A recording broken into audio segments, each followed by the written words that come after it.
Yes. I'm still doing my presentation on Chinese and African medicine. And we're still talking about Chinese first. But to understand Chinese medicine, you have to go into a bunch of abstract theories that apply to most of the things they believe. And one of those is yin and yang. And that's the yin and yang symbol. And it like shows balance. Balance. This is my gesture.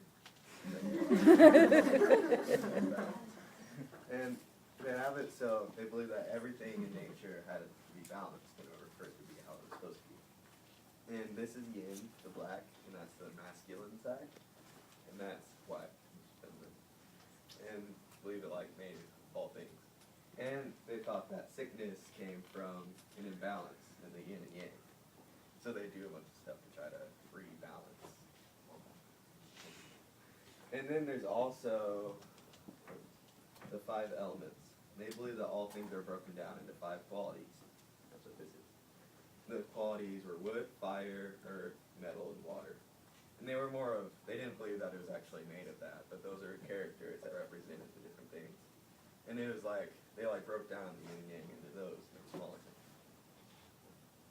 And so yeah, it's all divided. And so it'd be like each of the things represents different parts of the body. So it's all balanced. And so they do a bunch of stuff that doesn't always make sense to try to reinsert balance.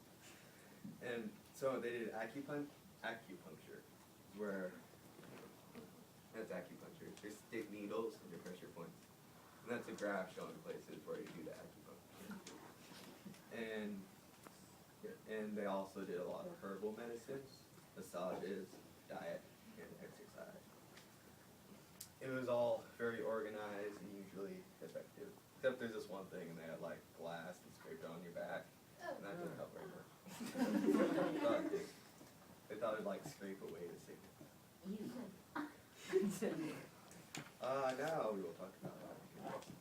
Now, African medicine believed in spiritual imbalance. Like most of it, they thought of spiritual things before physical, medical things.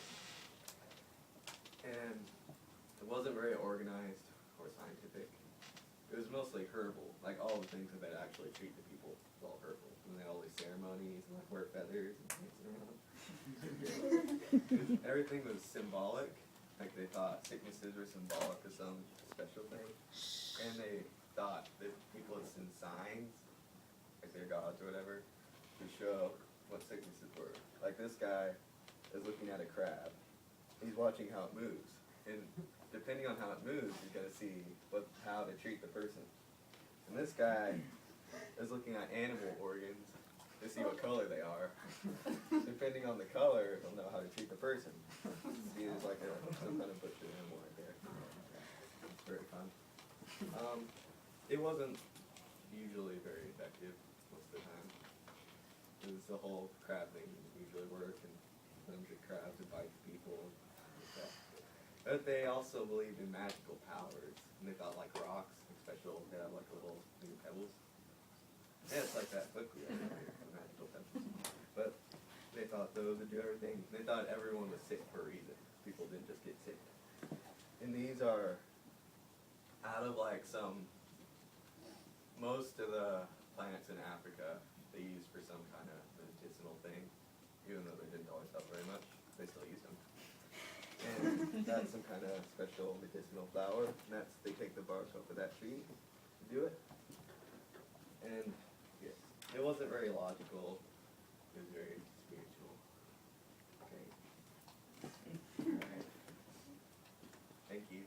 Alright, hello there. Today I'm going to inform y'all a little bit about South American art in the early 1800s and Chinese art in the early 1800s. The thing is, South American art was blended in between 2 cultures. That was the Native American, which was there already, and then the European when they invaded and had colonies there. So, yeah, there's some of the 1800s stuff. The architecture there was mainly Baroque, even though the architecture was varied. Because in some countries there were earthquakes, and in others there weren't. So when they were having architecture, they had to take earthquakes into account depending on where the architecture was located. And also in both South America and China, only wealthy people could really paint.